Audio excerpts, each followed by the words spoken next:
Anthem.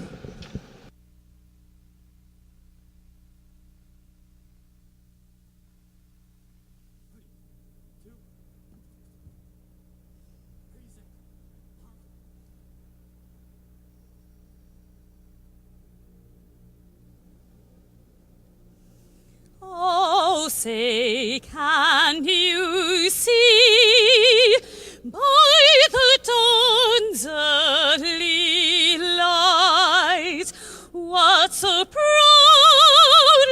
we held as the twilight's last gleaming, whose broad stripes and bright stars through the perilous fight of the ramparts we watched were so gallantly streaming, and the rockets' red glare, the bombs bursting in, give proof through the night that our flag was still there. Oh, say does that star-spangled banner yet wave o'er the land and o'er the free, and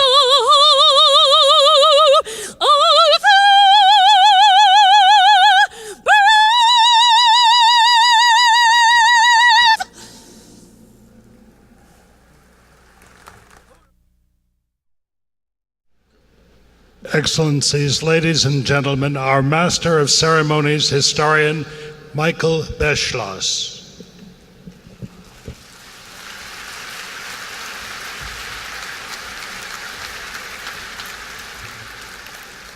Thank you all very much, and thank you for being here this evening. Tonight, as you may have heard, we are presenting the 4th George C. Marshall Foundation Award. I guess the first piece of good news is that we decided not to replicate the mess hall cuisine that General Marshall dined on so often during his Army career. My guess is that if General Marshall were here tonight, he'd find probably that in the year 2003, Spam means something different to us than it did to him 60 years ago.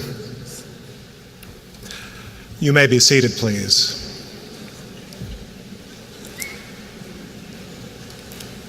And now that we've established that there's no spam on the menu, we'd love it if you'd please feel free to start your meal so that we can keep our schedule on time. As I'm sure most of you know, the Marshall Award was established in 1997 in honor of the 50th anniversary of the Marshall Plan that was so famously announced in that speech by Secretary of State Marshall at Harvard in June of 1947. In that Harvard speech, Marshall spoke of the hunger, poverty, desperation, and chaos that come from a world war. The result was rightly called the greatest transfer of resources to alleviate human suffering that we've ever seen. The relief of desperation, the resurrection of human dignity, these are all just the kind of things that George Marshall was all about. The Marshall Award was created to honor people who embody Marshall's legacy in working for international development, cooperation, and free institutions. The 3 previous leaders so honored have been Chancellor Helmut Kohl, David Rockefeller, whom we were happy to have here tonight, and President George H.W. Bush. But I think if you designed a computer program to tell us who is the George Marshall of our own time, it would give us exactly one name, and that is the leader that we honor tonight, the Secretary of State of the United States, Colin Powell.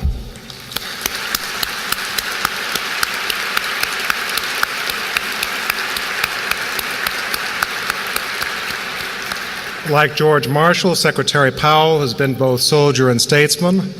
Like Marshall, when presidents have asked for Colin Powell's advice, they could always be sure that his only motivation has always been the national interest. But as far as I can see, there is one big difference, and I've researched this very carefully, and from all the available evidence, unlike Secretary Powell, there's no evidence that General Marshall had any interest in reconditioning old Volvos. Something for historians to ponder. As we honor Colin Powell tonight, we also honor the 50th anniversary of the moment that George Marshall got the Nobel Prize for Peace, of which more later. As you know, our sponsor this evening is the George C. Marshall Foundation. The Marshall Foundation stands on the post of Marshall's alma mater, the Virginia Military Institute in Lexington, Virginia. And a few of you may remember that during World War II, Franklin Roosevelt a number of times in private said that he intended to give the command of the invasion of Europe to George C. Marshall. And when he said that, Roosevelt would say, whoever leads that invasion of Europe, that's the man who's going to have his name known by American school children for generations, and George Marshall deserves that.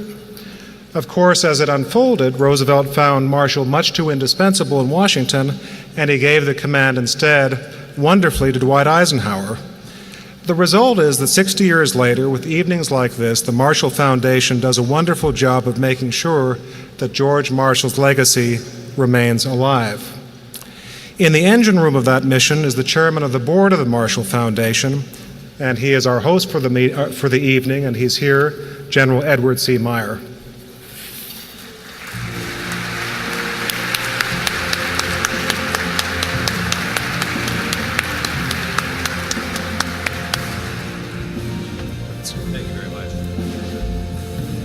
Well, thank you very much. It's a good-looking crowd out there. On behalf of the trustees of the George Marshall Foundation, I want to welcome all of you to the George C. Marshall Award dinner this evening, honoring an individual who is certainly deserving of this award, and that's Secretary Colin Powell. And I can't see his Elma down there with you yet? Okay. I didn't want to miss her, or else Carol would never let me go home tonight. As was indicated in the entry words, the George Marshall Foundation is located in Lexington, Virginia, and it is sort of sandwiched in between Washington Lee University and VMI. Of course, we have the superintendent of VMI, Vinnie P., here this evening, and it was at VMI that George Marshall learned to study, he learned to lead, and it started him off in a career which had a huge impact upon our society and upon the world. The foundation is absolutely devoted to ensuring that the legacy of George Marshall continues. We have programs which do that in schools, high schools, grade schools, other areas throughout the country. We're working in Chicago in the inner city in trying to instill what George Marshall considered to be the most valuable quality any individual could have, and that was character. And every time you read anything that Marshall wrote, he commented on character. One of the favorite stories that I have is the letter that he was written by a teacher in Roanoke, Virginia, and it was sent to him when he was Chief of Staff of the Army. And in it, the children said, how do you pick your generals? We have people that we don't know and we don't like, and we don't know how to deal with them, so how do you pick your generals? And when he received the letter, it also had in it, and don't let your secretary answer this, we want you to answer it. But anyhow, when he answered it, he came back and he said, well, of course, I have some great other people that I can rely upon, Eisenhower and MacArthur and so on. He said, but the most fundamental character, the most fundamental aspect of them is the quality of character. And of anyone that I know, as you look at the world today, who's willing to speak up and stand up and anchor is all of his views in a character mode, it's Colin Powell. I'm sure most of you don't believe anyone can manipulate the news in the Washington Post, but we did this morning, I think, when we had this wonderful article in the paper that compared Colin with George Marshall. And I think that's excellent timing for our dinner this evening. George Marshall was very special to me personally. He presented me with my diploma. Carol's parents served with him in China and again at Fort Benning, so all I heard was Marshall stories as I grew up. And I've had the opportunity to meet him and to have opportunities to talk with him about things of importance. What I'd like to do tonight then is thank three people for making this evening a success. Harry Warner, the president, Linda Maney, and Brian Shaw, the two vice presidents of the George Marshall Foundation, who basically have been responsible for this wonderful evening.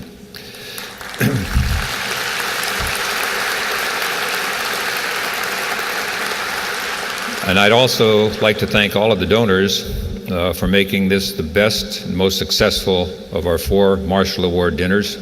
I'd particularly like to thank British Aerospace and Merrill Lynch for their contributions. And now it is my great honor to introduce to you a distinguished American, the Vice President of the United States, Dick Cheney.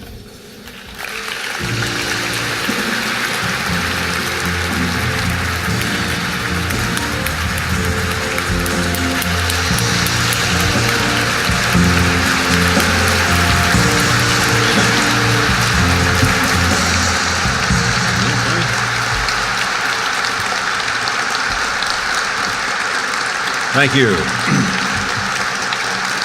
Thank you all very much. Thank you, General Meyer, and thank all of you for that welcome. It's a pleasure to be here tonight among such a distinguished company. I wanted to note in particular the presence of President Carlo Ciampi of Italy this evening. Of course, the Italian armed forces experienced a heavy loss in Iraq today, and the United States honors the memory of the men who fell. Mr. President, we are grateful for the friendship and the courage of your people. Italy's been an outstanding ally of the United States. I also want to acknowledge Lord Robertson, David Rockefeller, members of Congress, members of the Diplomatic Corps, and I appreciate the chance to join all of you tonight in honoring my friend Colin Powell. Any tribute to Secretary Powell must also recognize those people closest to him. I've known Colin's wife, Alma, and their family for many years, and nothing reflects better on the man than on his fine family.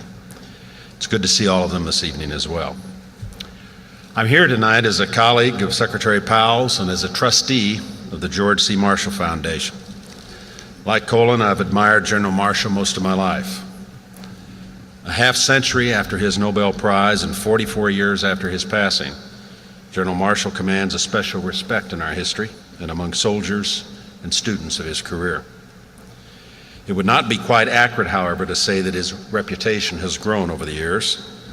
The truth is that Marshall, whose contemporaries were among the greatest men of the 20th century, stood out even then. General Eisenhower said, "Our soldiers and our people have never been so indebted to any other soldier." Winston Churchill called Marshall the noblest Roman, and at the coronation of Elizabeth II, the entire congregation at Westminster Abbey stood up as the American general arrived. President Harry Truman wrote in his diary, "The more I see and talk to Marshall, the more certain I am that he's the great one of the age." Of all the giants of that era, about the only one who never spoke of Marshall's greatness was Marshall himself. He was actually a modest man who was comfortable leaving credit to others. Of Marshall, a British officer said, "In his presence, ambition folds its tent." This great man was defined not by ambition, but by utter devotion to the country and to its cause. In more than 40 years of military service, he showed unrivaled organizational ability and the kind of integrity and clear judgment that drew others instantly to him. And the Marshall Plan, the greatest national commitment of the post-war period, had all the qualities of the man himself: strategic insight, broadness of vision, generosity, and moral clarity. In my early days as Secretary of Defense, I made 2 important decisions, one symbolic and the other very practical. The first was to ask that a portrait of General Marshall in the Pentagon be moved into my office. The second was to recommend that another exceptional Army officer be named Chairman of the Joint Chiefs of Staff, General Colin Powell. I first met Colin some years before, in the 1980s, in Germany, where he led 5th Corps and was headquartered in Frankfurt. It didn't take long to realize that I was dealing with a man of considerable capabilities. I wasn't surprised when President Reagan later brought him into the White House as Deputy National Security Advisor and then promoted him to the job now held by Dr. Condoleezza Rice. I saw then in General Powell the qualities I was to see often at the Pentagon and during these last 3 years. Colin Powell is a man who stands his ground, as I've learned a few times, trying to move him. When you're in the business of national security, you need discernment and patience and focus. And to make a useful contribution, you need a level head when danger comes and the big decisions have to be made. In these challenging times for America, our 65th Secretary of State has all of these qualities and more. I've been in hundreds of hours of meetings with him, traveled many thousands of miles in his company, and my first impression of the man's high caliber and integrity have been confirmed many times over. I was there in Crawford, Texas, nearly 3 years ago when Colin's nomination was announced. President-elect Bush said, "It's a great day when a son of the South Bronx succeeds to the office first held by Thomas Jefferson." From that day to this, Colin Powell has done his duty in a way that would make George C. Marshall proud. And if they could see him today, I know that two good-hearted people named DeMaude and Luther Powell would also be very proud of the man their son has become. Mr. Secretary, congratulations.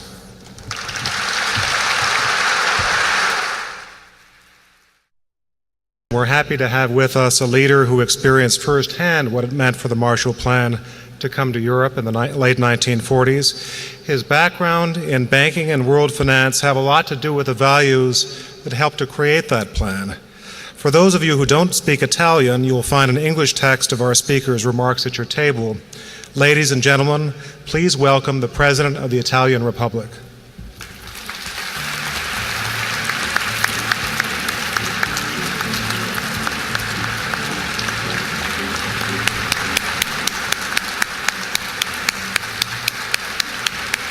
Signor Vicepresidente, signor Segretario di Stato, signore e signori, ringrazio i Vicepresidenti Cinei delle parole di benvenuto e dell'apprezzamento per l'amicizia e la collaborazione fra i nostri due paesi.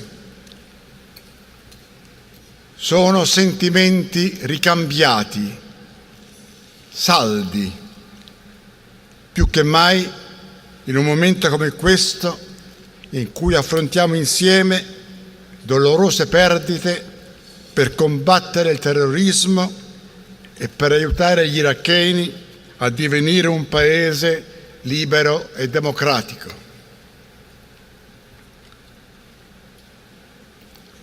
Sono appena arrivato dall'Italia. Viaggio per me non nuovo. Per decenni l'ho compiuto almeno 2 volte all'anno. Gli uomini della mia generazione hanno vissuto dal 1935 al 1945 uno dei decenni più tragici della storia europea. Chi ha vissuto gli orrori della Seconda Guerra Mondiale ed ha impresso nella mente e nel cuore il sinonimo America uguale libertà, non potrà mai nutrire sentimenti anti-americani, non potrà mai cancellare il debito di riconoscenza verso un popolo amico. Avevo 26 anni quando il generale Marshall pronunciò all'Università di Harvard lo storico discorso da cui prese impulso la rinascita non solo economica dell'Europa. Con la geniale semplicità della sua proposta, innovò radicalmente rispetto alla tradizione politica internazionale, rispetto alle antiche relazioni fra vincitori e vinti. Egli si rivolse all'Europa in quanto tale, non a singoli paesi. non citò ideologie. Sono trascorse 2 generazioni. Il beneficio di quella sua visione è ancora con noi. In quegli stessi anni prendeva forma la Comunità Europea per il carbone e l'acciaio. Fu anch'esso un progetto innovativo, la messa in comune fra un gruppo di paesi europei di risorse, il carbone e l'acciaio, che avevano alimentato il letale antagonismo fra Francia e Germania. Fu la prima applicazione del principio di condivisione di sovranità, vera svolta della vita europea.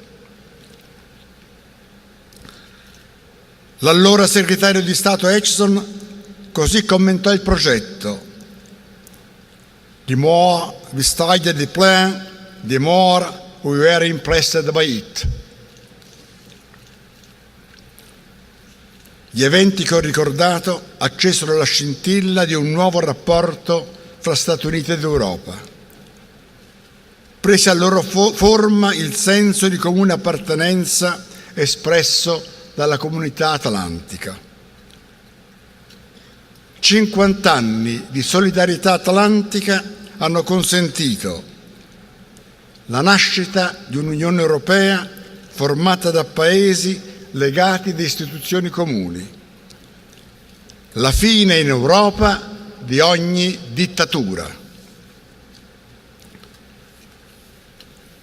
Amici americani, le 2 sponde dell'Atlantico condividono mezzo secolo di storia comune e di pericoli superati insieme. Europei ed americani sono 2 grandi culture unite in una civiltà libera, prospera, dinamica, interdipendente. Solo insieme possiamo vincere le sfide del XXI secolo. In primo luogo il terrorismo, terribile minaccia che incombe sul nostro futuro di paesi liberi. I will never forget Ground Zero. In questi 50 anni l'Europa ha cambiato volto. Questo è successo grazie sia alla lungimiranza, alla saggezza politica degli Stati Uniti d'America, sia alla capacità degli europei di trasformare un sogno in un compiuto progetto politico. Con questa memoria vissuta, inizio oggi con voi la mia visita negli Stati Uniti d'America. Vi arrivo come Presidente della Repubblica Italiana, come europeista convinto ed attivo. Gli Stati Uniti possono avere piena fiducia nell'integrazione europea. L'Europa unita non si propone né mai potrà proporsi di allentare il legame transatlantico. In un'Europa unita, voci diverse troveranno una sintesi equilibrata. A questo noi siamo impegnati. Europei e americani siamo e resteremo amici, alleati, nel rispetto reciproco, nel dialogo, nell'ascolto. È per questo che sono lieto di essere presente questa sera alla cerimonia di conferimento del George Marshall Foundation Award al segretario di Stato Colin Powell. Signor segretario di Stato, ella incarna sia le migliori tradizioni americane, militari e civili, sia lo spirito della collaborazione atlantica. La saluto come un amico dell'Europa, un amico dell'Alleanza Atlantica. A tutti i presenti il mio saluto, il mio ringraziamento per la calorosa accoglienza. Grazie.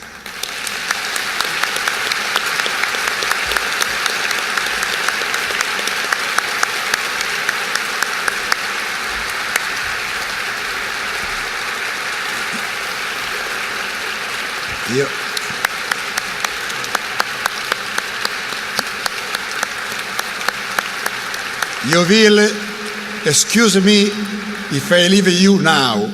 I am sure that you will have understanding for the jet lag and also for my age. It is almost 83. Thank you. Thank you very much, Mr. President.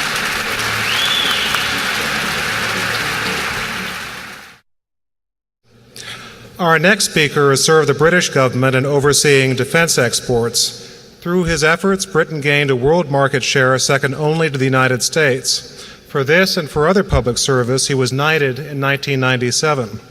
Ladies and gentlemen, here is our dinner chairman this evening, the Vice Chairman of BAE Systems, Sir Charles Masefield.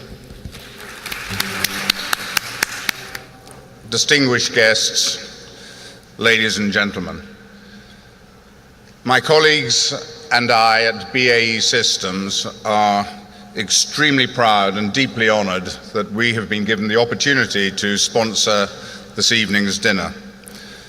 And in sponsoring this dinner, we do, of course, all of us here tonight, recognize the achievements of a truly outstanding statesman.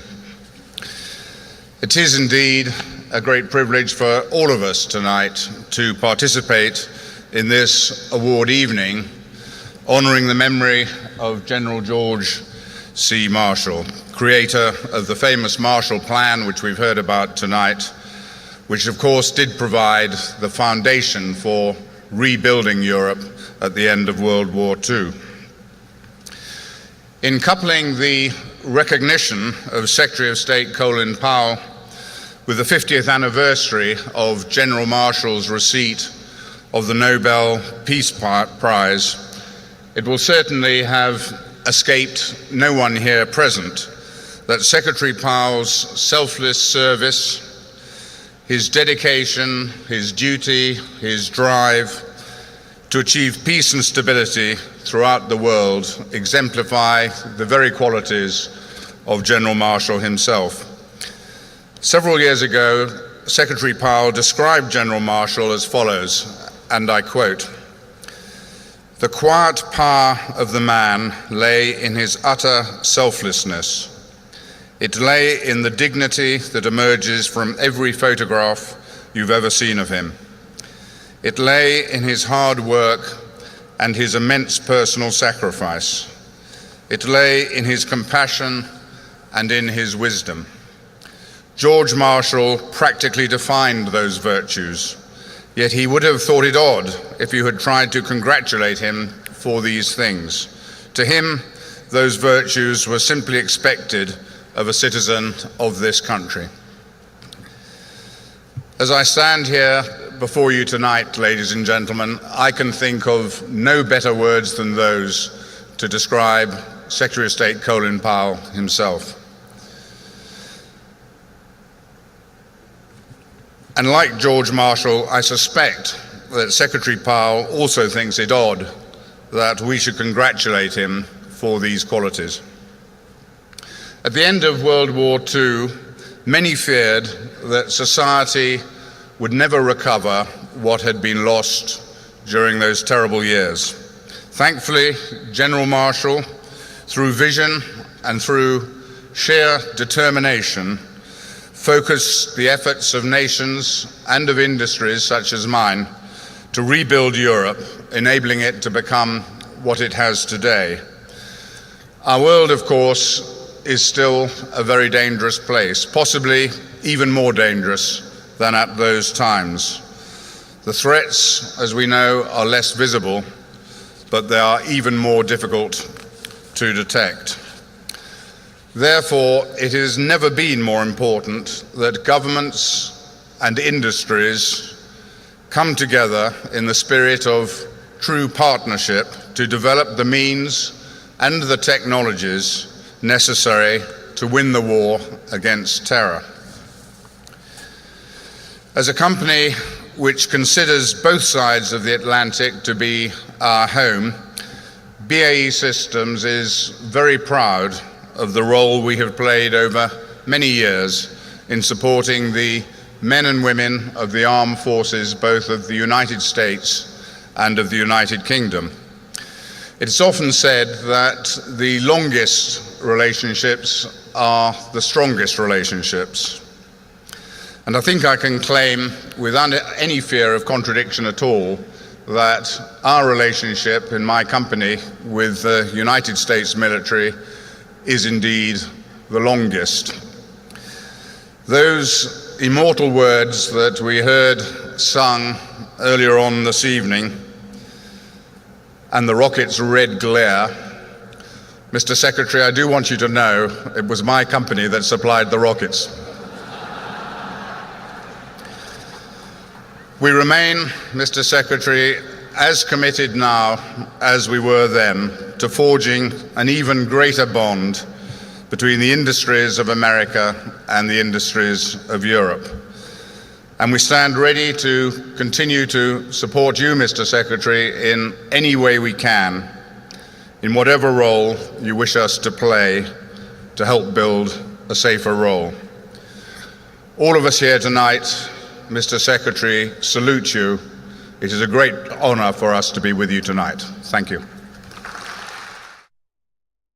We have next a message for Secretary Powell from the Cadet Corps of the Virginia Military Institute. And here to read that message is Cadet Charles Raymond Munn IV. Excellencies, honored guests, ladies and gentlemen, it is my privilege to offer to Secretary Powell greetings and congratulations from the men and women of the Corps of Cadets at the Virginia Military Institute. We are deeply grateful to you for your strength, your wisdom, and your leadership. You renew our faith in George Marshall. It is through you and General Marshall that we continue the firm resolve that all peoples must be free. We are aware of and grateful for the mantle of responsibility for which we are about to be prepared. Tonight, we also remember and stand with the men and women who are serving our country in these dangerous times.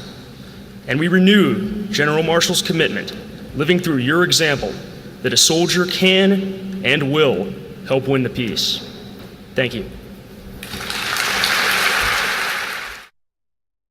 Now we'll have a toast to honor the 50th anniversary of George Marshall's Nobel Peace Prize. Please welcome the Foreign Minister of Norway, Mr. Jan Pedersen.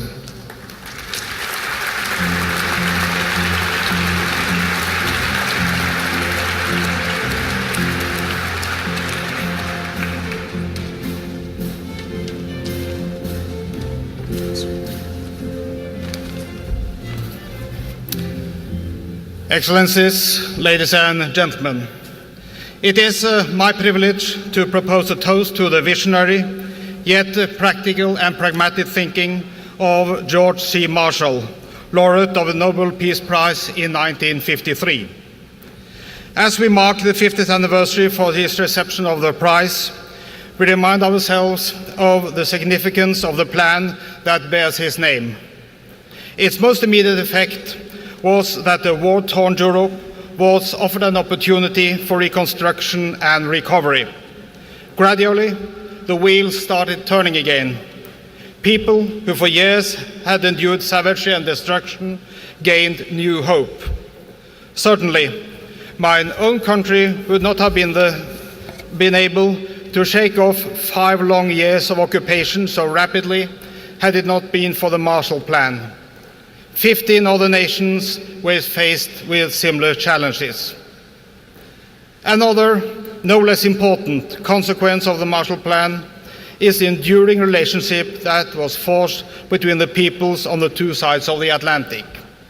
The plan involved nations that were built on the same fundamental principles of democracy, human rights, and the rule of law.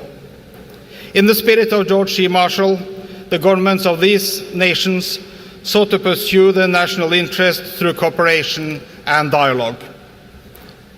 Recognizing the continued importance of these transatlantic relations, I propose a toast to George C. Marshall's legacy and visions.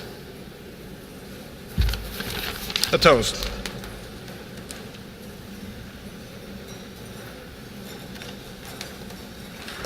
Before we pause for dinner, I'd like to read a letter just received from the 43rd President of the United States, George W. Bush, who writes, "I send greetings to those gathered for the George C. Marshall Foundation Award Dinner as you celebrate the 50th anniversary of George Marshall receiving the Nobel Prize for Peace and as you honor Secretary of State Colin Powell.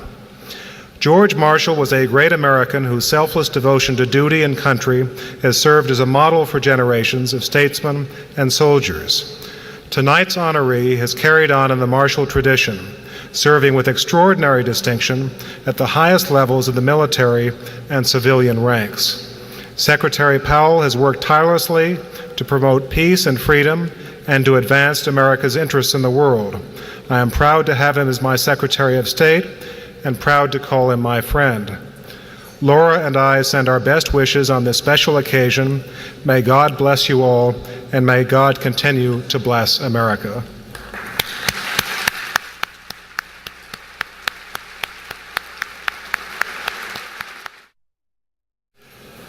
As I mentioned earlier, part of our celebration tonight is the 50th anniversary of the moment that General Marshall got the Nobel Peace Prize.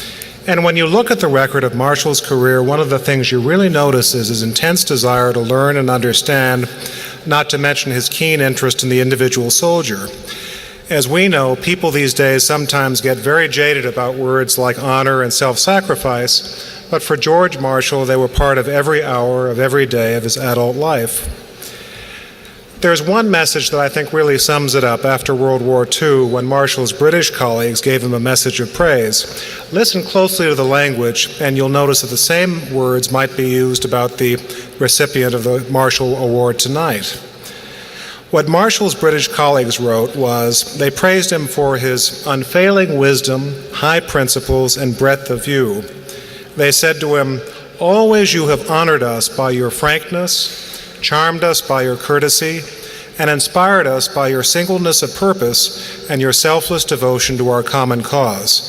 My guess is that when we historians get into the Colin Powell papers, there's a very good chance we will see similar messages written about him. Even Americans who don't know a lot about history, or who do know a lot about history, sometimes forget that George Marshall got the Nobel Peace Prize not for what he did during World War II, but what he did afterwards to help ensure the peace. And when you go back to the Marshall Plan of 1947, it's so different from the way that we've always been led to believe that victorious nations behave after history's wars. But like George Marshall, the man himself, the Marshall Plan was so American. The idea was, when you win a war, you don't pulverize the defeated, you don't try to get revenge. Instead, help them back to their feet and recognize what Thomas Jefferson, another great Virginian, believed, that there are no bad peoples, only bad governments that exploit economic hardship and fear to make the people do bad things. Seems very elemental, but it hasn't been true for most of the history of the world. You know, sometimes we think that the political climate in Washington in 2003 seems partisan and bitter, but it probably doesn't hold a candle to the atmosphere of 1947 and 1948. And you think if the Marshall Plan had been created and if there had not been someone of George Marshall's stature there to champion it, there's a very good chance that program would have been defeated in Congress, and had that happened, the entire course of world history really would have been changed. That's how important this was. And my guess is that when it made the award half century ago, the Nobel Committee probably loved the idea that this plan of peace and reconstruction had come from a leader that most around the world had considered to be a man only devoted to war. And as we'll hear in a moment, Marshall, when he accepted the award, he did it with his usual grace and modesty. To read from Marshall's Nobel Prize address tonight, we're lucky to have with us a world-class, great Oscar-winning actor of enormous range. And appropriately enough, he is also a proud Army veteran from a military family. Ladies and gentlemen, here is Robert Duvall.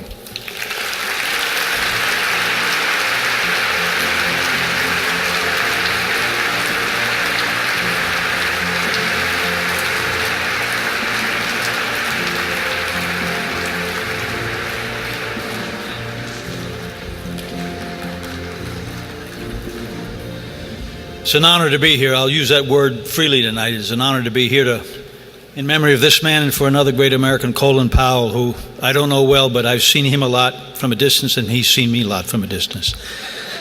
Wonderful man. I've always admired him. I'd like to read some from General Marshall's speech, which is, if I can do it justice, it's a great speech. I'll do my best. I have been greatly and surprisingly honored in the past 24 hours, and in return I have been requested to speak here tonight. While no subject has been suggested, it is quite evident that the cause of peace is preeminent in your minds.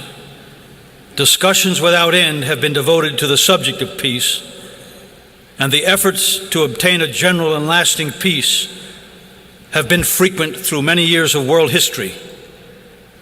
There has been success temporarily, but all have broken down, and with the most tragic consequences, since 1914. What I would like to do is point our attention to some directions in which efforts to attain peace seem promising of success. The threat today is quite different, but I do think that this remarkable historical repetition does suggest that we walked blindly, ignoring the lessons of the past, within our century the tragic consequences of 2 world wars and the Korean struggle as a result. Some may assume that my suggestions for the advancement of world peace will rest largely on military strength. For the moment, the maintenance of peace in the present hazardous world situation does depend in very large measure on military power, together with allied cohesion. But the maintenance of large armies for an indefinite period is not a practical or a promising basis for policy. We must stand together strongly for this present situation, but we must, I repeat, must find another solution. And that is what I most wish to discuss this evening. There has been considerable comment over the awarding of the Nobel Peace Prize to a soldier. I'm afraid this does not seem as remarkable to me as it quite evidently appears to others. I know a great deal of the horrors and tragedies of war. The cost of war in human lives is constantly spread before me, written neatly in many ledgers whose columns are gravestones. I'm deeply moved to find some means or method of avoiding another calamity of war. Almost daily, I hear from the wives or mothers or families of the fallen. The tragedy of the aftermath is almost constantly before me. I share with you an active concern for some practical method of avoiding war. Let me first say that I regard the present highly dangerous situation as a very special one, which naturally dominates our thinking on the subject of peace, but which should not, in my opinion, be made the principal basis for our reasoning towards the manner for securing a condition of long-continued peace. A very strong military posture is vitally necessary today. How long it must continue, I am not prepared to estimate, but I am sure that it is too narrow a basis on which to build a dependable, long-enduring peace. The guarantee for a long-continued peace will depend on other factors in addition to a moderated military strength, and no less important.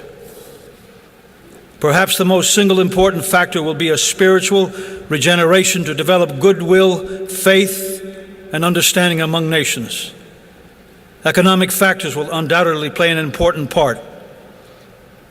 Agreements to secure a balance of power, however disagreeable they may seem, must likewise be considered. And with all these, there must be wisdom and the will to act on that wisdom. In this brief discussion, I can give only a very limited treatment of these great essentials to peace. There are innumerable instructive lessons out of the past, but all too frequently the presentation is highly colored or distorted in the effort to present a favorable national point of view. Maybe in this age we can find a way of facing the facts and discounting the distorted records of the past. I am certain that a solution of the general problem of peace must rest on broad and basic understanding on the part of free peoples. Great single endeavors like a League of Nations, a United Nations, and undertakings of that character are of great importance and, in fact, absolutely necessary. But they must be treated as steps toward the desired end. I realize fully that there is another side to this picture. In America, we have enjoyed freedom in its fullest sense. I think, nevertheless, that the people of the United States have fully demonstrated their willingness to fight and die in the terrible struggle for the freedom we all prize, to sacrifice their own men in large numbers for this common cause, and to contribute vast sums for the general benefit of the Western countries. Tyranny inevitably must retire before the tremendous moral strength of the gospel of freedom and self-respect for the individual.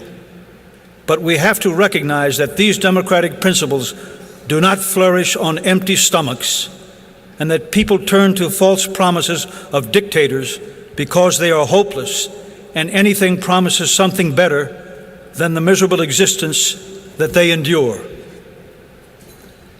I fear, in fact, I am rather certain, that due to my inability to express myself with the power and penetration of the great Churchill, I have not made clear the points that assume such prominence and importance in my mind.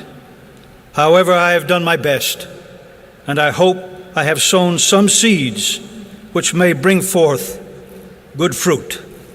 Thank you. Thank you. My honor to be here. Thank you. Thank you. Now we're happy to hear from a major figure in American business, the Chairman and Chief Executive Officer of Merrill Lynch, Stan O'Neill.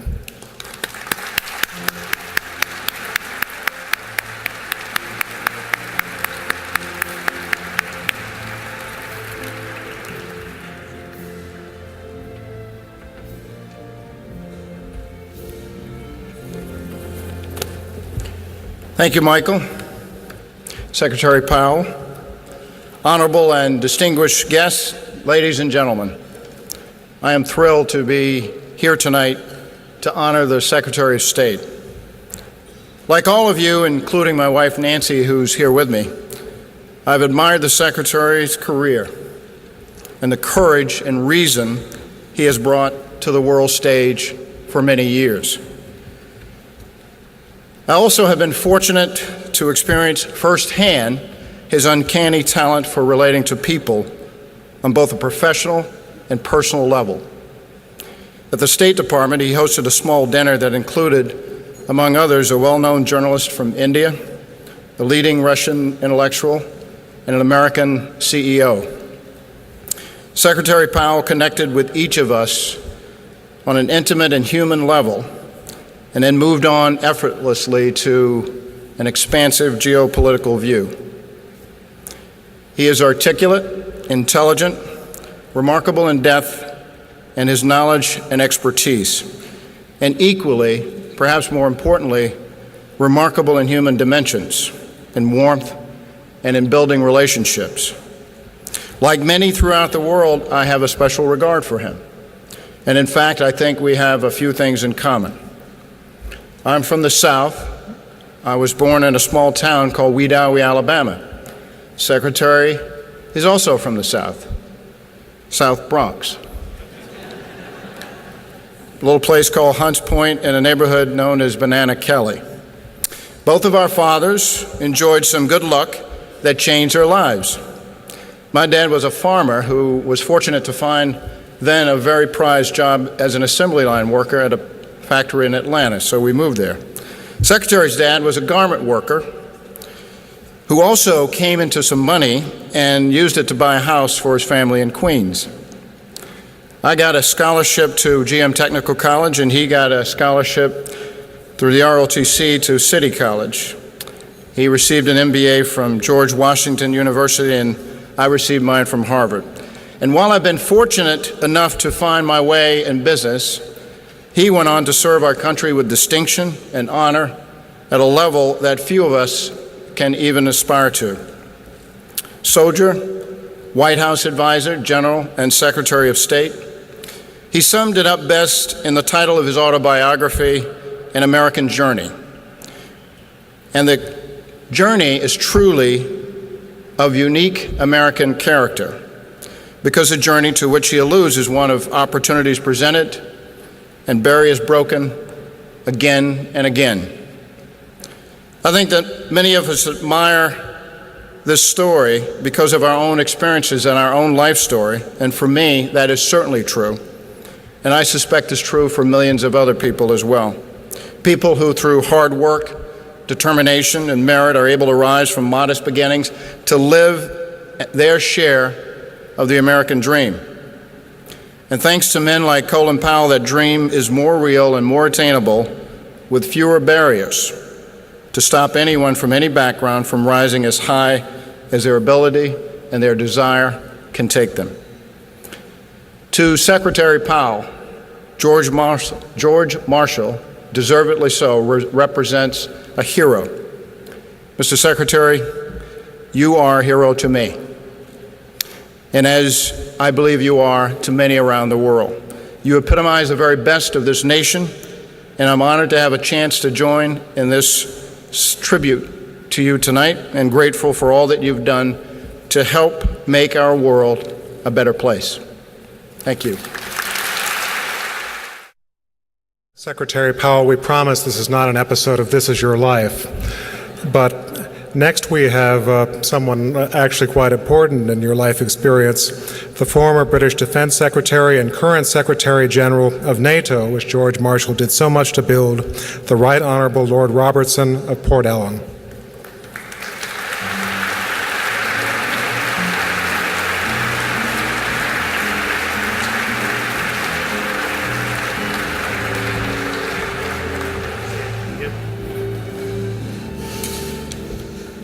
Mr. Chairman, friends, this has been a pretty special day for me, but I'm delighted this evening to share it with somebody else, the only one of two men in America's history to receive 2 medals of freedom from the President of the United States of America. So, Colin, it's lovely to be here on the day that your nation honored me.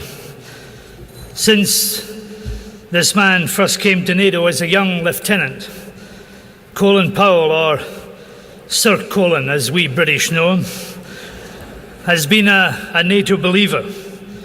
Now that alone doesn't make him a good man in everybody's eyes, but it certainly does in mine. He came to NATO as a lieutenant, and then he came as a chief of defence, and now he comes to NATO's highest councils as Secretary of State for his own United States. At every level, Colin Powell has seen NATO as a family of nations with a common purpose, believing in international decency, in freedom, democracy, and the rule of law, and with the ability to defend these interests if they're threatened. Families matter to this genuine man of the people who came from a humble household to the highest echelons on the planet. He knows that families like the Atlantic Alliance sometimes argue, bicker, on occasion break a few plates, but have the internal strength to move mountains. So, Mr. Secretary Powell, the alliance that you've supported and you've served and helped adapt and transform is proud to salute you tonight.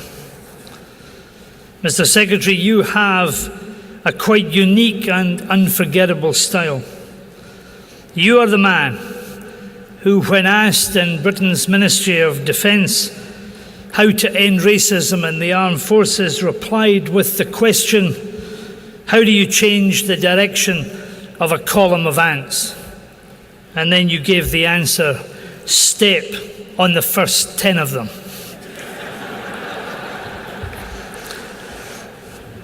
Colin, you're also the man who's told us that only the mediocre are ever at their best. You've got to think about that. That's pretty smart. Pretty good payoff line for the days of the speech circuit, but very true. And who reminded us that in difficult times, perpetual optimism is a force multiplier. And Colin, you are the man who joined the army when many of your people were not allowed to join a bus queue, and became the top soldier in this mighty country. Mr. Secretary Powell, you are the man we admire and we respect. But more than that, much, much more than that, you are the man we like, and a man who is trusted throughout the world. So few people could more handsomely fit the bill for this evening's George C. Marshall Award. Bravo to you. In your autobiography, Colin, you tell us that on leaving the army, I had found something to do with my life that was honourable and useful, and that I could do well.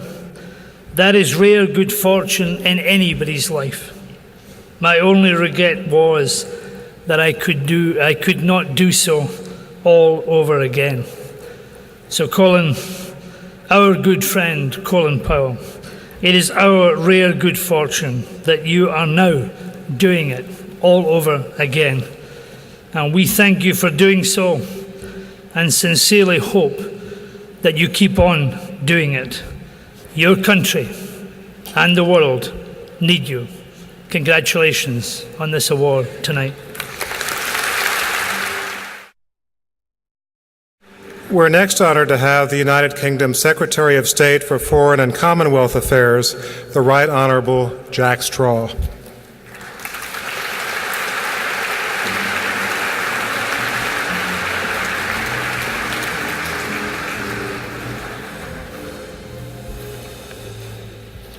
Secretary Powell, Excellencies, ladies and gentlemen, it's a great honour to be here this evening, and I'd first let me congratulate the George C. Marshall Foundation on its 50th anniversary.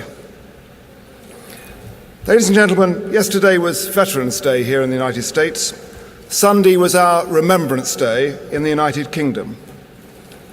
And we remembered then, among many others, the hundreds of thousands of young Americans who died in 2 world wars, fighting not for America's freedom, but for Britain's freedom and for Europe's. And we shall never forget that sacrifice. And Mr. Chairman, tragically, the sacrifices go on. As Vice President Cheney said, we've all been deeply saddened by the news today of the appalling bombing in Nasiriyah, with the loss of so many Italian personnel, adding to the overall loss of coalition personnel. And at the same time, however, let us not forget that the greatest victims of this terrorism are the Iraqi people themselves, including and in particular many brave members of the Iraqi security forces. Ladies and gentlemen, America's commitment to winning the last World War was followed by an equal and sustained commitment to winning the peace. And the strategy for that was set with great clarity and determination by General George C. Marshall.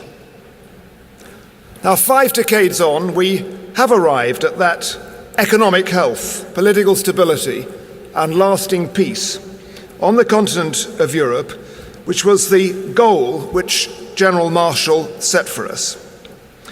And it is the partnership between our peoples and America's huge contribution to our stability and prosperity, which we shall be celebrating next week, when we will welcome the President of the United States, George W. Bush, to the United Kingdom on a state visit at the invitation of Her Majesty the Queen. General Marshall was a great soldier, diplomat, and statesman. So too is General Colin Powell. Both men are what I'd call practical visionaries, with a clear sense of where they want to go and of how to get there. Now, their have been many delights, some expected, some unexpected, in doing my job as British Foreign Secretary over the past 2.5 years during an extraordinary period of history. But I say without qualification or exaggeration that the greatest delight of all has been the privilege of becoming not just a close colleague, but a close friend of Colin, and with my wife Alice of Alma and their family too. And here's a man of astonishing military and diplomatic experience, with a 360-degree ability to spot the point of entry to solve almost any problem. A man of enormous courtesy and patience who has time for everyone. The wisest man I know.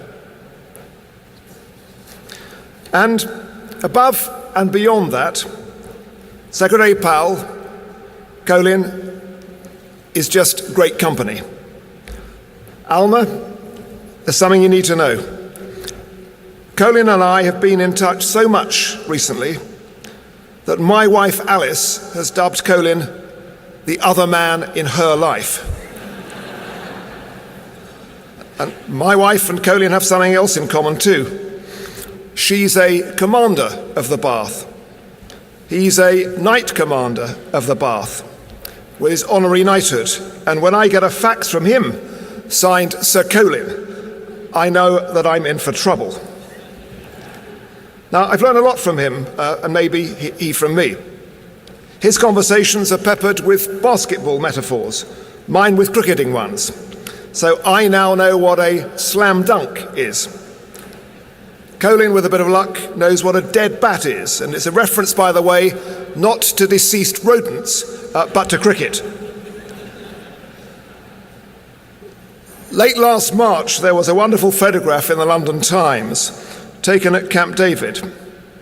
Secretary Powell is in the driver's seat, where else, of a golf buggy. I'm sitting next to him, Ambassador Manning on the rear seat. The President and our Prime Minister are walking behind. The caption to this photograph reads, I quote, "He's taking me for a ride, Prime Minister," says Straw. "As usual," shouts someone else. But Colin, so far as I'm concerned, you are the man to ride with. This award is richly deserved. My friend, I salute you, and I bring the heartfelt congratulations of the British Prime Minister Tony Blair and the whole of the British people. Thank you very much indeed. Now we come to the moment of the presentation of the Marshall Foundation Medal for 2003. And to do that, we have with us, to make the award, a leader who is a past awardee. You all know him for what he's done in business and finance and diplomacy and philanthropy. And I hope you've all read his superb memoir, which was published in hardcover last year, which now is just out in paperback. And for anyone who read the book in hardcover, I would recommend buying it in paperback too and read it twice. In any case, to make the award, we have with us, and delighted to do that, David Rockefeller.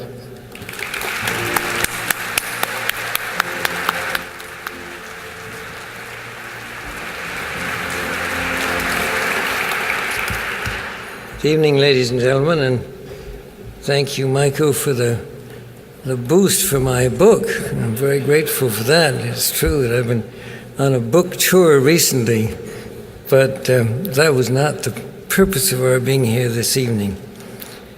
Recently, someone reminded me that, with the single important exception of Franklin D. Roosevelt, I've met every United States president since Calvin Coolidge. And I can attest to the fact that the stories about Silent Cal, as he was called, are true. As I recall the occasion, President Coolidge did not have very much to say to me when I shook his hand at the White House in the spring of 1923.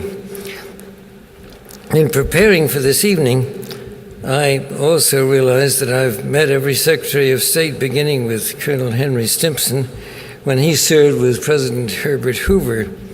So I've been around for quite a while, as you can see.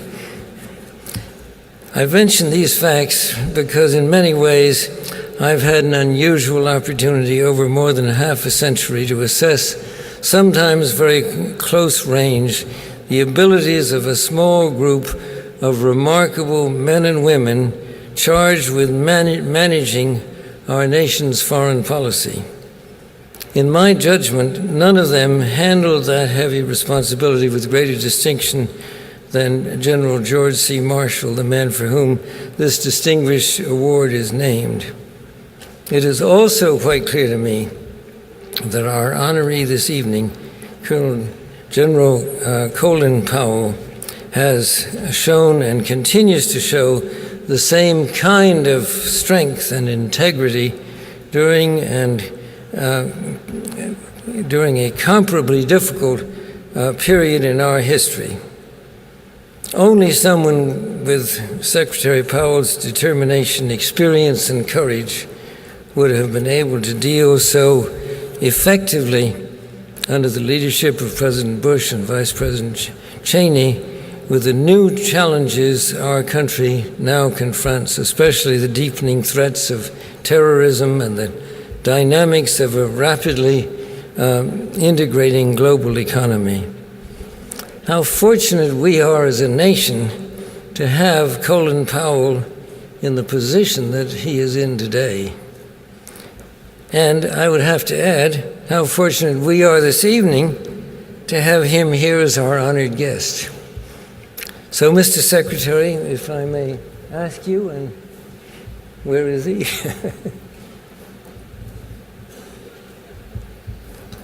Here he comes. It's my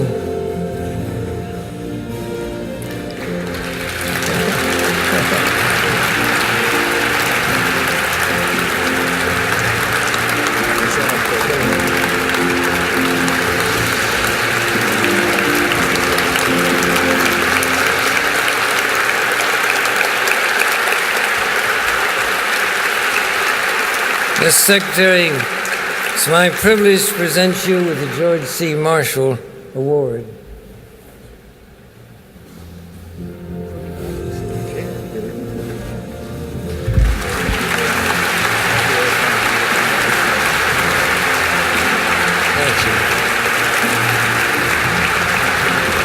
Thank you so very much.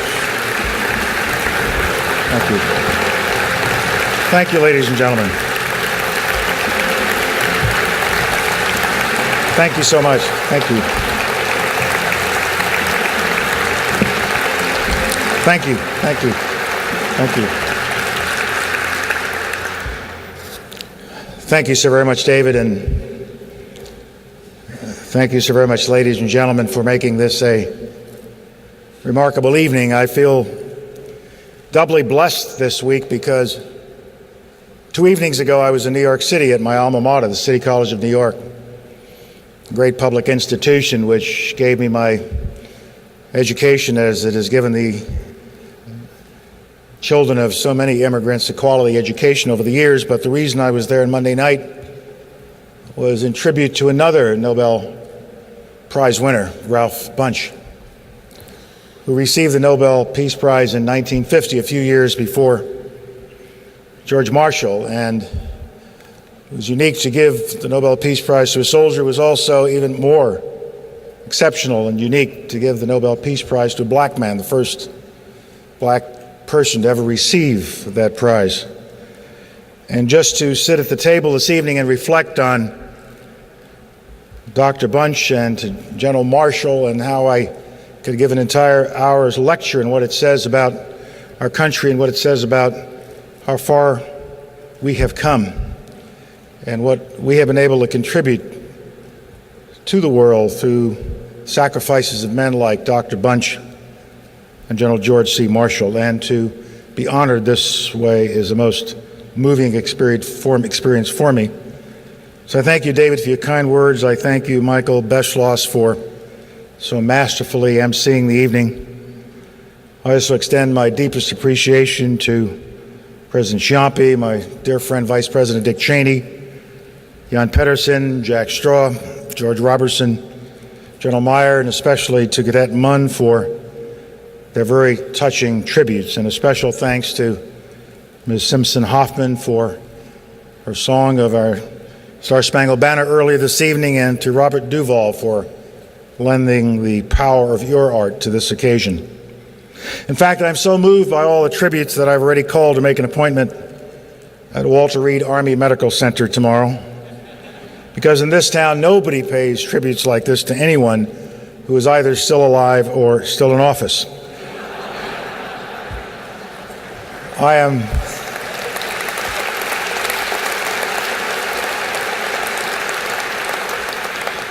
I'm deeply grateful to the Marshall Foundation and President Warner, to the corporate sponsors, Sir Charles, as well as Stan O'Neill of Merrill Lynch, and to all of you who came to make this such a remarkable occasion. George C. Marshall was a national treasure, and so is the George C. Marshall Foundation. The Foundation's impressive museum and library and its wonderful educational programs ensure that the Marshall legacy lives on to inspire new generations of leaders. I still fondly remember addressing the Foundation's ROTC seminar back in 1993 to see all these wonderful youngsters come together. That ROTC seminar is only one of the many ways in which the Foundation is helping to instill values of excellence and leadership. Each year at that seminar, the outstanding ROTC cadets from around the nation are assembled, and I am proud to say that in 1985, Cadet Colonel Mike Powell from the College of William and Mary was given an ROTC award.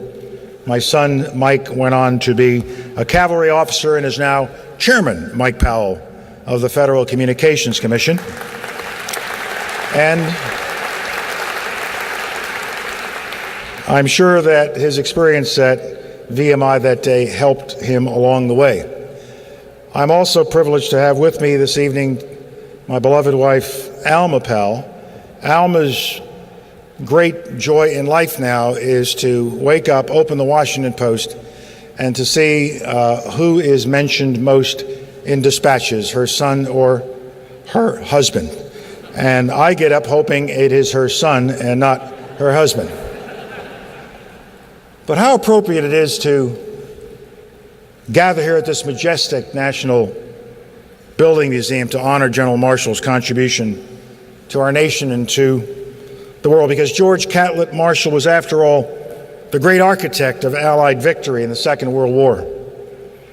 He was one of the principal architects of the post-war structures that advance democracy, promote prosperity, and ensure our security to this day. George C. Marshall is a personal hero of mine, and so this award will always mean a great deal to me. His portrait hangs in my office at the State Department. When I look out of my inner office to my outer office, I'm staring right at him at a distance of about 10 meters. To the right, I can't quite see it, but I see it when I go out, is a portrait of Thomas Jefferson, our first Secretary of State. When I sit in my office and I'm dealing with the most difficult problems, or I'm on the phone with somebody, I look straight ahead at George, and the picture is not unlike the pictures you have seen up all evening long, whether as a young cadet on the football team, or as Secretary of State, or as General Marshall. That same visage looks back at me, looking squarely back at me in a blue-gray business suit, ramrod straight, the very embodiment of dignity and steely resolve. My admiration for General Marshall as a soldier and a statesman grows deeper with each passing year. He truly was one of the greatest Americans who ever lived. George Marshall, as you have heard, did not crave power or glory. They meant nothing to him. He knew, as a great student of history, that the price of power and glory too often is paid for in human lives, the lives of young people. General Marshall never confused honor with pride.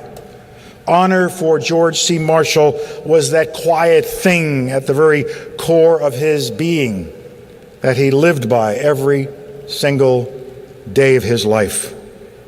We have so much still to learn from General Marshall, from his character, from his courage, his compassion, and his commitment to our nation and his commitment to all humankind. Yesterday in the United States and Earlier in the week, in many other countries around the globe, we commemorated Veterans Day, or as Jack Straw called it, Remembrance Day. And there are similar names shared by other countries around the world. November 11th, 1918 was the date on which the armistice ending the First World War was signed. On Veterans Day, we paid our respect to those who fought and died in that terrible war and all the wars that have followed. They lay down their lives so that we might live in liberty, so that others might breathe free. The horrors that George C. Marshall saw as a young soldier in World War I were seared into his soul. And the Pyrrhic peace that followed that war to end all wars made him think hard over the intervening years about how to construct the foundation for a peace that would last when his time came. And when the time came for George Marshall to meet the superhuman challenge of organizing the Allied victory over fascism in World War II, he was prepared. He knew it had to be done. He knew it had to be done to ready the country for war. He also knew what had to be done to secure the peace that would follow. George Marshall understood that an enduring peace had to be built on more than military might or traditional balance of power. A permanent peace could be achieved only in a world in which men and women everywhere could live in freedom, in dignity, and in hope. And so when the victory over fascism was complete, and he was called back to service by his president to face a new tyranny, communism, George Marshall knew what to do. His first act as Secretary of State was to make one of the most remarkable humanitarian gestures and the most far-reaching investment in democracy in all of history, the Marshall Plan. The contribution to peace, as you have heard, was so extraordinary that the Nobel Committee awarded him the Peace Prize in 1953. All of us heard earlier President Ciampi's heartfelt, personal testament of what the Marshall Plan meant to him personally and to the peoples of Europe. Today's world is much changed, but the leading role of the United States and other democracies in combating the tyrannies of our own time are just as compelling as they were in Marshall's, perhaps more so. I believe that General Marshall would be proud of the leadership that the United States has shown in rallying the world against terrorism, the greatest tyranny of our age. I know that General Marshall would have been proud of our American forces and our coalition partners, so many of them represented here tonight, who came together and so swiftly put an end to the tyranny of the Taliban and of the terrorists in Afghanistan and to Saddam Hussein's regime of fear in Iraq. Never again will Afghanistan and Iraq become oppressors to their own citizens and threats to the world. General Marshall also would be the first to salute our magnificent men and women who are putting their lives on the line in other strife-ridden places across the globe. And Secretary of State Marshall would have been proud, as I am, to point out that not only our servicemen and women in uniform serve, but also the American men and women of our diplomatic corps who also serve and sacrifice on the front lines of freedom. I have no doubt, Jack, that General Marshall would have been proud and grateful, but not the least bit surprised to know that once again, our gallant ally, the United Kingdom, was first and foremost to stand by our side, joined by so many other allies and coalition partners who are here this evening. I am confident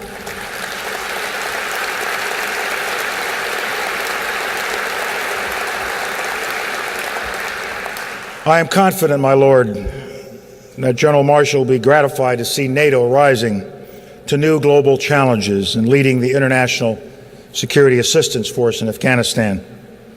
A confirmed transatlanticist, General Marshall would have regretted the disagreements among our European allies over the war in Iraq, but I doubt that he would have seen them in apocalyptic terms. He saw plenty of strong disagreements in his day. He always kept his perspective and kept on working through the problem, sure that the democratic values which hold us together would always be far stronger than any differences that might pull us apart for the moment.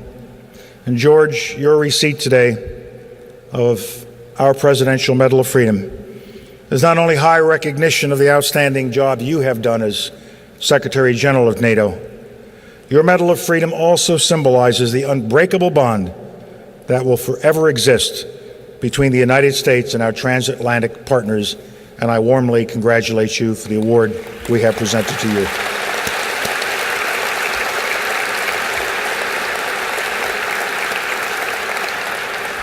And my friends, I am also certain that General Marshall would be heartened by the efforts that we and scores of other nations are making tonight to help the Afghan and Iraqi people reconstruct their countries and build a secure, prosperous, and democratic future. My thoughts turn in sorrow to the Italian Carabinieri, military police, and civilians who were killed today in Nasiriyah. They gave their lives helping the Iraqi people secure their path to a brighter future. As President Bush presses forward with the worldwide campaign to keep the world safe from terror, he has also pledged to work in partnership with nations all across the globe to make the world a freer, better, more hopeful place for all peoples. The push for democracy that we are witnessing all around the world today is the pulse of human liberty. This force for freedom is not a foreign import or imposition. It can be found in every culture, on every continent, in every region and religion. The United States and other democratic nations must work across the globe to ensure that hope does not fail those who act on democracy's impulse. General Marshall was right. He said, democratic principles do not flourish on empty stomachs. As General Marshall said, there must be material effort. We must work to strengthen civil societies and promote the rule of law. We must help citizens develop democratic institutions and independent media. And we must do all we can to encourage good government and sound economic management. And this is exactly what President Bush is encouraging with his Millennium Challenge Account initiative. If fully funded by Congress, the Millennium Account would represent the most significant development assistance program since the Marshall Plan. Funds will be targeted only toward countries that open their economies, govern justly, and invest in their people.